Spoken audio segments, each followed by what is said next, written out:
नमस्कार साथियों, हमारे YouTube चैनल ईश्वर आंजना में सभी विद्यार्थियों एवं सभी सज्जनों का हार्दिक स्वागत एवं अभिनंदन है। तो साथियों, सबसे पहले जिस व्यक्ति ने हमारे इस YouTube चैनल को सब्सक्राइब नहीं किया है तो जाकर सब्सक्राइब कर ले। और सब्सक्राइब के साथ साथ यदि हमारी कंटेंट आपको वास्तव में यदि पसंद आता है तो हमारे लोगों तक पहुँचाएं, ताकि जो 10th कक्षा में विद्यार्थी पढ़ रहे हैं उनके लिए बेहद अति कारगर साबित हो सके।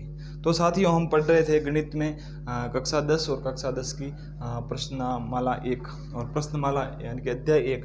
और अध्याय 1 में हमने पढ़ा था एक भाग फर्स्ट और भाग 2 वीडियो हमने पढ़ा है। उसमें हमने एक भाग फर्स्ट में पढ़ा है बेसिक जानकारी एवं परिभाषा, और हमने एक दूसरा वीडियो बनाया है भाग सेकंड, और भाग सेकंड में हमने पढ़ी थी प्रश्नावली 1.1 प्रश्नावली 1.1। ठीक है, अब साथियों हम पढ़ने जा रहे हैं प्रश्नावली 1.2। और 1.2 का पहला ही सवाल हमारे पास एक दिया हुआ है। क्या दिया हुआ है कि सवाल यह है कि √5 एक अपरिमेय संख्या है। यह सवाल बोल रहा है कि सिद्ध करना है कि √5 एक अपरिमेय संख्या है। तो साथियों, हम सबसे पहले मान लेते हैं कि क्या कर लेते हैं कि माना √5 एक परिमेय संख्या। कौन सी संख्या है? एक हमने ये मान लिया। क्या कर दिया? ये मान लिया परिमेय संख्या है। ठीक साथियों, अब परिमेय संख्या होने के कारण कि परिमेय संख्या की परिभाषा क्या होती है? परिमेय संख्या की परिभाषा यह होती है कि ऐसी संख्या जिसे हम P/Q के रूप में व्यक्त कर सकते हैं, और P और Q दोनों पूर्णांक होने चाहिए। तो साथियों, यहाँ पर हम देखें तो हम इसके यानी कि परिमेय संख्या यानी P/Q के रूप में लिख सकते हैं। क्या कर सकते हैं? √5 को P/Q के रूप में हमने लिख लिया। ठीक साथियों, फिर अब जैसे कि मैं यहाँ पर कर दूं कि दोनों पक्षों का वर्ग करने पर, और यहाँ पर P और Q दोनों क्या होने चाहिए? पूर्णांक होने चाहिए। P और Q दोनों पूर्णांक है। क्या है? पूर्णांक है। ठीक साथियों, अब दोनों पक्षों का वर्ग करने पर, क्या कि दोनों पक्षों का वर्ग करने पर। ठीक साथियों, अब दोनों पक्षों का मैं वर्ग कर देता हूँ। दोनों पक्षों का वर्ग करने पर ये भाषा आपको ट्यूशन में लिखनी अति आवश्यक है, क्योंकि एग्जामिनर इस भाषा के आधार पर ही आपको नंबर देता है। तो साथियों, दोनों पक्षों का वर्ग करूंगा, यानी कि √5 का वर्ग किया तो 5 आया। फिर 5 बराबर क्या हो गया? P²/Q²। ठीक है, अब मैं P² बराबर क्या लिख सकता हूँ? P² बराबर ये गुणा में चला जाएगा, यानी कि 5Q²। क्या हो गया? 5Q²। और इसे मान लेता हूँ मैं समीकरण नंबर 1, और इसे मैं मान लिया समीकरण नंबर 1। और अब देखो, अब देखना यह है कि ये P² है। क्या कि ये P² है वो जैसे कि इसके गुणांक में 5 है, तो यहाँ पर पक्षांतर करूँगा तब इसके भाग में आएगा। अब इसके जब भाग में आया तब इसका मतलब है कि P² है वो 5 से विभाजित है। क्या है? 5 से विभाजित है, यानी 5 का भाग जा रहा है। 5 का भाग जा रहा है। ठीक है, विभाजित है। फिर लिखना है कि अतः, क्या कि अतः P भी 5 से विभाजित होगा। क्या? P भी 5 से विभाजित होगा। 5 से विभाजित होगा। 5 से विभाजित होगा। ठीक साथियों, ये तो हो गई P और Q में रिलेशन की बात। अब हम एक और कोई अन्य पूर्णांक मान लेते हैं, जैसे कि मैं मान लूँ P बराबर 5R। क्या मान लिया? P बराबर 5R मान लिया। अब 5R माना तो दोनों पक्षों का वर्ग करने पर, क्या दोनों पक्षों का वर्ग करने पर, तो मैं वर्ग कर लेता हूं दोनों पक्षों का वर्ग करने पर। ठीक साथियों, अब मैं इसका वर्ग करूंगा तो क्या आएगा? P² बराबर 25R²। हुआ कि नहीं हुआ? अब इसे मैं मान लेता हूं समीकरण नंबर 2। क्या मान लेता हूं? समीकरण नंबर 2। अब इसके माना है समीकरण नंबर, ये भी P² के बराबर में है और ये भी P² के बराबर में है। अभी मैं लिख लेता हूं कि समीकरण नंबर 1 व 2 से। क्या लिख लेता हूं? समीकरण 1 व 2 से। अब इससे आगे मैं यहाँ कर रहा हूँ। ठीक है साथियों, मान लिया कि समीकरण नंबर 1 ये है और समीकरण नंबर 2 ये है, और समीकरण नंबर 2 में समीकरण नंबर 1 से मैं मान पुटअप कर लेता हूँ, यानी कि मान रख लेता हूँ, यानी कि P² में मान, इसका मान मैं यहाँ रख लेता हूँ। अब इसका मान क्या है? 5Q²। क्या है? 5Q²। फिर बराबर में ये क्या आया? 25R²। ठीक है, फिर ये 5 से 25 कट गया, क्या आया? Q² बराबर 5R² हो गया। अब साथियों, जैसे यह P² 5 से विभाजित होता था ठीक है, और p भी होता था तो इसका मतलब ये क्यू स्क्वायर भी 5 से विभाजित हैं। क्या है? 5 से विभाजित हैं। ठीक साथियों, अब क्यू स्क्वायर भी विभाजित है, यानी कि क्यू भी 5 से विभाजित होगा। क्यू भी 5 से विभाजित होगा। ठीक साथियों, अब P और Q दोनों ही 5 से विभाजित हो रहे हैं।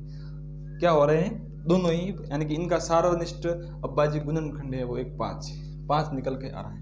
अब लिखना है, यानी कि P व Q दोनों, क्या लिखना है? P व Q दोनों 5 से विभाजित हैं, यानी कि 5 इसका सार्वनिष्ठ गुणनखंड है। आप लिख लो, मैं दोनों का 5 एक सार्वनिष्ठ अभाज्य गुणनखंड है। क्या है? सार्वनिष्ठ अभाज्य गुणनखंड है। ठीक साथियों, अब हमने माना क्या था? हमने माना यह था कि P व Q का एक सार्वनिष्ठ अभाज्य गुणनखंड जो 1 है। क्या है? 1 है। लेकिन ये इसका विरोध कर रहा है, ये बोल रहा है कि 5 भी इसका एक अभाज्य सार्वनिष्ठ गुणनखंड है। तो हमने जो माना था उसका विरोध कर रहा है। तब यह लिखना है कि अतः विरोधाभास है कि, क्या लिखना है? अतः विरोधाभास है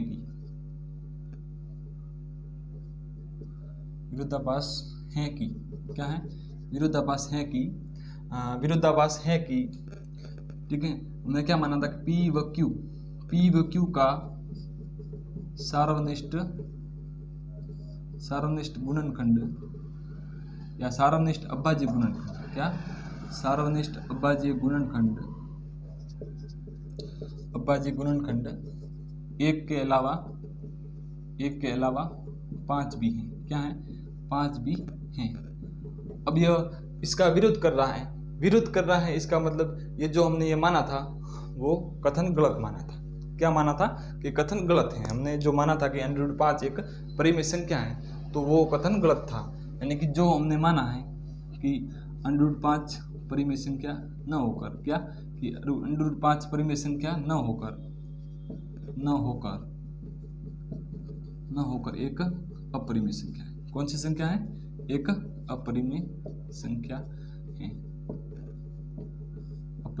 है। तो साथियों, ये हो गया √5 एक परिमेय संख्या है। जैसे कि ऐसे सवाल आते हैं।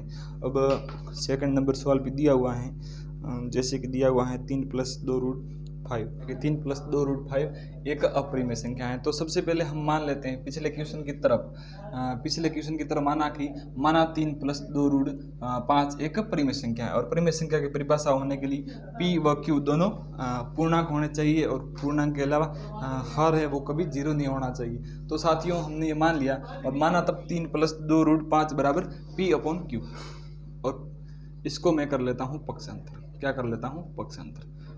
अब पक्षांतर करूं तब क्या होगा कि P/Q -3 हुआ कि नहीं हुआ? अब ये हुआ, ये लिख लिया मैंने।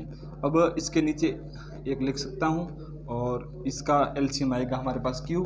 अब Q का भाग दूंगा, यानी कि P- हमारे पास आ जाएगा 3Q। क्या आया? P-3Q। अब P-3Q आया, और ये इसके गुणांक में है, यानी कि इसको 5 को मैं P-3Q/2 लिख सकता हूँ। ठीक, पक्षांतर कर दिया हमने। अब पक्षांतर किया है। अब जैसे कि P-3Q/2Q यह परिमेय संख्या है। कौन सी संख्या है? परिमेय संख्या है। अब ये परिमेय संख्या है, तब √5 भी क्या होनी चाहिए? परिमेय संख्या होनी चाहिए। क्या होनी चाहिए? ये बोल रही है इसके अनुसार परिमेय संख्या होनी चाहिए।